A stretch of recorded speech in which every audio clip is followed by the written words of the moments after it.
Hi everyone, আজকে আমাদের গোয়ার লাস্ট দিন। আমরা সকাল সকাল সাইট সিন করতে বেরিয়ে গেছি। দেখো সূর্য সবে উঠছে, তো আমরা বাইক করে যাচ্ছিলাম। তারপর দেখো আমরা একটু বিচে এসে বসলাম। ওখান থেকে দেন আমরা যাচ্ছি পরের স্পটে। তো এখানে ফোর্ট আছে নাকি, তো রাস্তাটা এত সুন্দর ছিল, এত সুন্দর, দু সাইড দিয়ে গ্রিনারি। দেন এটা হলো হোয়াইট হাউস। এখানে একটা পার্কও ছিল, তো আমি একটু দোল খাচ্ছিলাম। হোয়াইট হাউস হলো কি বলতো, জাহাজকে কন্ট্রোল করে কোন দিশায় যাবে না যাবে। তো দেখো অনেকটা উপরে উঠতে হয়, পুরো সমুদ্রের পাশে থাকে এটা। তো ভিউটা কি সুন্দর, ভালো লাগছিল, গোয়াটা পুরো দেখা যাচ্ছিল।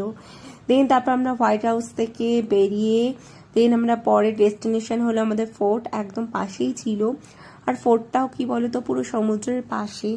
একটু রোদ উঠে গেছিল, তো প্রচণ্ড রোদ ছিল বলে আমার ভালো লাগছিল না, বাট ভিউটা ভীষণ ভালো ছিল। আর 10টার আগে ফোর্টটা খোলে না, সেই জন্য রোদটাও উঠে গেছিলো। তো দেন এভাবেই দিনটা কাটালাম। বাকি পার্টটা পরের ভিডিওতে দেখো। টাটা।